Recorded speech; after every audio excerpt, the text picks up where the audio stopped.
Thank you for choosing to stay at our hotel. We look forward to your next visit. I wave goodbye to our guest at the front entrance. I return a friendly wave to a little kid waving back. My name is Anne, 30 years old. I work at this family-owned resort hotel. My parents run this hotel. It's located in a famous beach resort area in the U.S. Thankfully, our hotel is well known as a luxury one in this area, and many people choose to stay with us. My husband is Jimmy, 33 years old. He used to work in a travel agency, and we got to know each other when our hotel was included in his agency's tour. We dated for 2 years before getting married. After our wedding, he quit his job and now works as a deputy manager of our family's hotel. Both of my parents are alive and well. My mom runs the hotel as the manager, and my dad is the president who handles the business side of things. Jimmy's parents are also well. His dad retired 3 years ago and sometimes goes to the office as an advisor. His mom just turned 60 this year and has always been a housewife. She's very active and has many friends and enjoys her time at the neighborhood association and trips. However, according to Jimmy, his mom has a habit of overspending and would buy anything she wanted without restraint, often causing his dad to get angry at her. For a while after we got married, the hotel was doing well and stable. However, like everyone else, our hotel was affected when the global virus hit. But thanks to an idea from Jimmy, we organized a very affordable day trip tour with meals included, limited to residents in the country. It was well received by many locals and we were able to stay afloat. Recently, we're starting to see some calm and we're relieved to have guests visiting from outside the country as well. But despite this, I have a headache. And it's my mother-in-law. My mother-in-law visits our family home alone 2 to 3 times a month to see Jimmy. My father-in-law rarely comes because he doesn't want to be a bother. There's no issue with that, but from her house to our place it takes about 5 hours by plane and car, so it's a bit difficult for a day trip. So naturally when she comes, she stays over. But instead of staying at the family home, my mother-in-law insists on staying at the hotel. According to her, the family home would require cooking and preparations, which must be tiring, right? A hotel that's already prepared is surely more convenient, right? So it's easier for me too. When she stays at the hotel, it reduces the number of rooms we can offer to the other guests, impacting our revenue. Also, we can't just put her in a cheap room, so we have to provide a fairly high-grade room. Our hotel is one of the larger ones locally, with the top-grade rooms starting from $500 per night. While we can have her stay in such a room, we still have to prepare a mid-grade room or above. We also have to prepare meals, so the actual cost comes to about $300, but we can't charge her. There's another issue too. She claims to be acting as a monitor, checking the hotel with an objective eye. I'd like to tell her to stop meddling, but she is Jimmy's mother after all, so we can't ignore her. She files complaints under the name of pointing out issues about the hotel's welcome, front desk customer service, the pool, and in-house facilities, among others. Well, to put it simply, she's a complainer. Our employees remember her face and ask me, "And when is she coming next?" She claims to be a monitor, but she doesn't prepare any documentation or anything, and just calls me over when she's leaving and rambles on with her complaints. From her perspective, she's probably thinking she's giving advice to improve the quality of the hotel. Well, all of it feels like a mother-in-law's nagging to me. The manager, my mom, also says, "She doesn't mean any harm. Just listen to what's necessary and let the rest slide." My dad, the president, also thinks lightly of it and says, "If she likes our hotel, then isn't that a good thing?" I never thought I would have to deal with a mother-in-law even when living in my family home. I've talked to Jimmy about this issue a few times, but he just says carefree things like, "I can't tell her not to come, and she thinks she's doing it for her own good. Isn't that fine?" Then one day I received a call on my cell phone. It's from my mother-in-law. I have a bad feeling about this, but I can't ignore it. "Hello, this is Anne." "Oh, Anne, this is Jimmy's mother. It's been a while." "Long time no see. Can I help you today?" "Since it's been a while, could you at least say, 'How are you?' or 'Has anything changed?'" "I'm sorry." "Well, never mind. I have a small favor to ask." "Yes, what is it?" "I have some friends from my hometown who want to go to a pool. We were wondering where would be a good place, and I remembered Jimmy's place has a nice pool and delicious food, so I suggested it to everyone." "Thank you so much." I couldn't help but think that was unnecessary. This season is our peak season, so we're pretty busy. I don't have time to attend to my mother-in-law. So they all agreed. They will be coming during the holiday next month. Could you please reserve some rooms for us? Next month? It might be a bit difficult, but how many people will it be? Including me, 6. All women, of course. Then would it be okay if we provide a standard room? No way. My mother-in-law strongly disapproved. These are important friends of mine. Prepare the top grade room for all of us. That's what I ask. Our top grade rooms are limited and mostly are already booked. No way. I can help by sharing a room. Add more beds to each room, then we can all stay in the luxury room. That's impossible. We can't put extra beds in.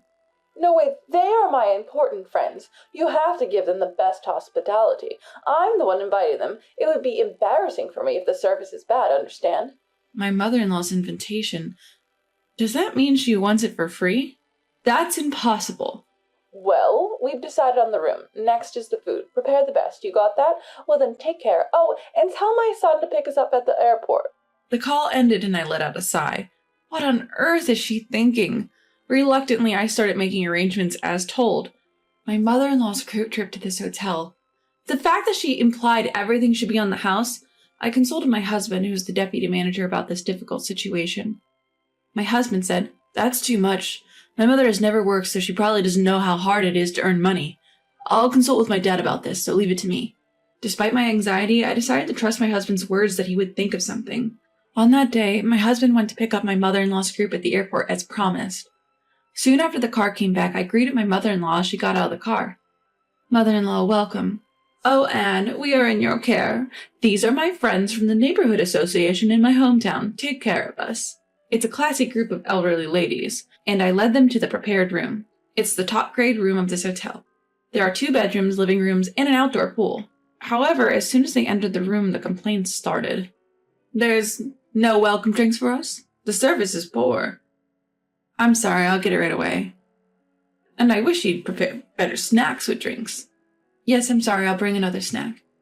While others were trying to calm her down, my mother-in-law's criticism didn't stop.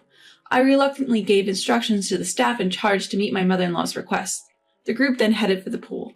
Even there, I was called out and told that the wash basin in the dressing room was dirty. Just from my impression, it seemed like my mother-in-law was trying to show off in front of her friends and acting tougher than usual. Then came dinner. As instructed, I had the fancy dishes prepared using high-quality ingredients and took on the role of serving. The food was generally well received. However, my mother-in-law didn't miss an opportunity to complain about things such as, "This soup is lukewarm," "This tasted too plain," and "The next dish comes out too quickly." Moreover, she started to say things like, "Are you reducing the portions because we're old?" and demanded more food. My mother-in-law further stirred things up by saying, "Since this is Anne's family's place, she'll pay for everything, so don't hesitate to order." Consequently, they ordered luxury items. And there were also top-shelf wine add-ons. To be honest, the amount became quite considerable. Everyone, being unexpectedly hearty eaters for their age, almost finished their dinner without leaving anything behind. Afterward, they requested a private reservation for the pool as they wanted to take a relaxing time later. When I said that was impossible, I was met with the retort, "How can you not accommodate a guest request as the staff?" I consulted with the manager, my mom, who suggested that they could make the pool private in the morning. When I conveyed this to them, they reluctantly agreed. Then came the massage requests, along with orders for late-night snacks and nightcap cocktails. They were an energetic bunch of grannies indeed. For the bed arrangements, I had to adhere to the requests and move the extra beds into their rooms. I managed to arrange beds as moving the large ones was not feasible, but even this led to complaints. They were angry, saying, "How are we supposed to sleep in these beds?" When I was hopelessly flustered, one of the other ladies said that the bed was fine and the situation was somehow managed. Finally, the tumultuous day ended and I was finally free. I thanked the attendant for her hard work and gave her a special allowance for the extra effort she had to put in. I returned home completely exhausted. I had to prepare for the next day, and by the time I got into bed, it was already the next day. The following day, the group enjoyed a morning swim in the privately reserved pool. It was originally the cleaning time, but I had to inconvenience the staff to change the schedule. Honestly, one person's selfishness can cause trouble for many people. Meanwhile, Jimmy said he would pick up someone and left for the airport in his car. The breakfast ended without any particular complaints, except for comments like, "The tea is lukewarm," and "The soup is too salty." After serving breakfast, I returned to the front desk to prepare for the checkouts. Then I found out that the total amount for my mother-in-law's group exceeded $5,000. Shortly after, the group showed up. I stopped my mother-in-law, who was about to leave after returning the key to the front desk, and asked her to settle the bill. "May I have your payment, please? The total comes at $5,000. Will you be paying in cash or by card?" My mother-in-law exclaimed, "What? You're trying to take money from your husband's mother? Are you joking? You're going to take money from your family. How greedy are you?" This is a business as well, and we've provided services worthy of the price. Moreover, if you do not pay this amount, it would be a problem. My mother-in-law's face turned red and she retorted, "This is hospitality for your husband's mother. You shouldn't be taking money. When you come to my house, do I ask for money? Isn't this the same?" What a ridiculous excuse. No, that's not the same. We understood this is a group trip utilizing our hotel. It's different from family relations and it's business. So I'd kindly request that you make the payment properly. Well, I'm shocked. You have no manners for a daughter-in-law. Isn't it disrespectful to my friends? At that moment, someone intervened in the argument between me and my mother-in-law. What's the commotion about? I'm sorry for causing any inconvenience. I apologized. And when I looked at his face, wow, father-in-law. Hey there, long time no see. Jimmy asked me to come on the first morning flight. I'm famished. I'd be grateful if I could have some breakfast here. To my surprise, my father-in-law had shown up. Hello, father-in-law. It's been a while. I'll arrange breakfast for you right away. Well, first things first, I've got to take care of my business. That's why I came here, after all. He came here in response to my husband Jimmy's SOS. He then turned to my mother-in-law. You! Why are you here? I just came to check on my son and his wife. Is that a problem? No, it's not, but there's something I'd like to ask. What might that be? I've noticed you two have been arguing. Is there something going on? No, it's nothing. Isn't that right, Anne? Seizing this opportunity, I decided to be honest with my father-in-law and explain everything. Actually, your wife started using our services yesterday. However, she insisted on having the bill waived, which is quite unreasonable, and I have been trying to explain that to her. I see. How much are we talking about here? Well, we prepared our most luxurious rooms on your wife's instructions. There were also various additional orders and the use of our massage services, so the total came to about $5,000. I see, so she wanted it for free. Yes, that's correct. Having listened to the situation, my father-in-law challenged my mother-in-law. Is what Anne is saying true? Yes. My mother-in-law is lost for words. I heard from my son that whenever you come here, you never pay. Is that true? Well, about that. I was acting as a quality monitor and giving various advice, and in return for that, I had it for free. At this point, my father-in-law's expression changed. Why don't you stop this nonsense? I already know everything. Yes. My mother-in-law's face hardened and turned pale. I heard that every time you come to visit my son, you use this hotel for free, and you're causing a lot of trouble. Is that correct? I'm sorry. I might have gotten a little carried away. Do you know that whenever you don't pay the bill, my son ends up covering it for you? What? My son told me about it. He's been having trouble because you always use the hotel for free. I'm sorry. And this trip, he consulted with me because he was worried that you would use it for free again. I couldn't leave it alone and came here, just as I thought you'd been causing trouble for Anne and her parents. Yes, I apologize. I've been concerned about your spending habits for a while now, and your attitude towards Anne is also unforgivable, so I've decided. What do you mean by that?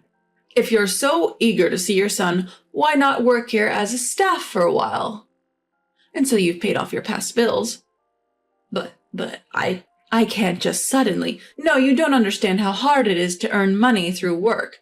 How much service have you received from this hotel? And you say the payment should be free. The difficulty of work, the value of money earned through it, those who don't understand that should try it for themselves. With that, my father-in-law asked the manager to allow my mother-in-law to work at the hotel.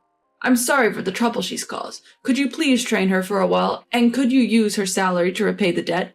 Jimmy, please make sure to put your mom to work. Jimmy smiled and then apologized to me. I should have been more firm with her from the start. I'm sorry for the trouble I've caused her family. No, it's okay, but what's going to happen with your mother? Well, I suppose we'll have her start with room cleaning and such. She's probably not up to customer service, so she'll be a trainee for a while. And so, my mother-in-law began working as a cleaning staff the next day. The necessities for her stay were sent from their home by my father-in-law. At first, she struggled with the unfamiliar physical labor and suffered from muscle pain. I bet she never thought she would have to clean the hotel she evaluated as a monitor.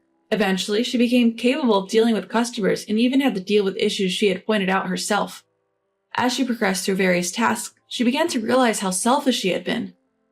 My mother-in-law quieted down completely, and the bullying stopped. It was a bit of a drastic measure, but it seems to have worked well. My father-in-law's plan was a complete success. My job is hard, But when I see the smiles on the faces of our customers, all the fatigue vanishes and I feel joy. From here on out, I want to continue doing my best to receive smiles and words of thanks from our customers.